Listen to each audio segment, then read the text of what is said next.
Okay, welcome everybody. Welcome to the capstone briefings for the Sustainability Management and Sustainability Science Master's programs. You've probably heard of them. I want to welcome everybody tonight. Talk a little bit about why we do this. First, I also want to mention a little bit about the general environment we're all in our profession. So my key message to you is get the politics out of your head, get the management into your head. This is a profession, and nothing that goes on in the nation's capital will harm us or affect us. We will persist and do the things we're going to do, whether it's bringing ESG into organizations or bringing diversity, equity, and inclusion into organizations. If you read my blog this morning, or was it yesterday? I don't know.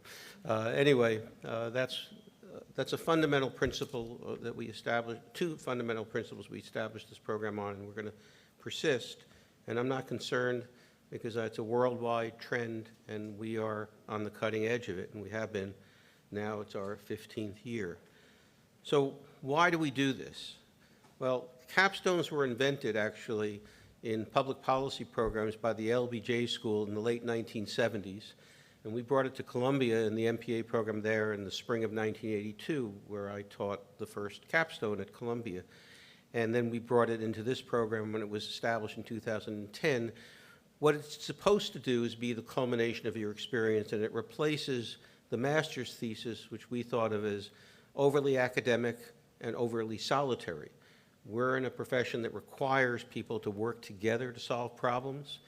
We are problem-solving sustainability professionals. We need environmental scientists, we need lawyers, we need engineers, we need managers, we need people who care about a whole variety of issues, and that's why we're here.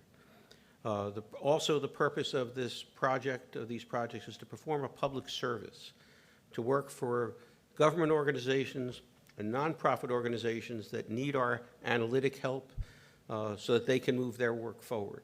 And this is an idealistic and mission-driven profession that we're building here, and public service is part of it, and the work you're going to see today is part of that.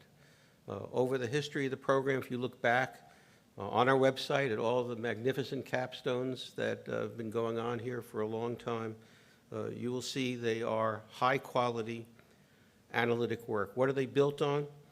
They're built on your work as professionals, your research work, your sense of teamwork, your sense of personal and professional ethics, which is what drives you to do this work.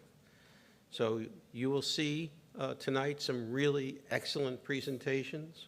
We work hard together on these briefing skills.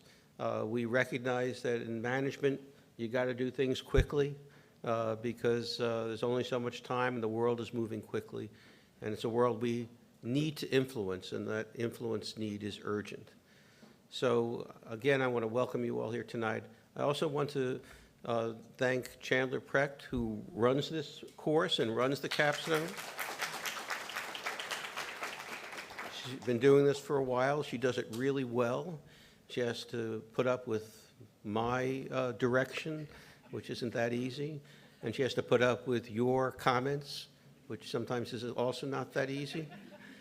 But she does a superb job, and she has my complete confidence, and she will throughout the evening tonight. So Chandler was going to start us off here. Thank you so much, Steve. All right, so as Steve said, I will be your host this evening. Welcome to the Spring 2025 Capstone Workshop Final Briefings. All right, each team will have 10 minutes present their work, followed by 5 minutes of Q&A. If you're in the audience tonight, please raise your hand and we will come around with a mic. So please wait for that. Don't ask your question without a mic. Session 1 will go until 7:30, and then we'll take a 30-minute break, and session 2 will begin at 8 p.m.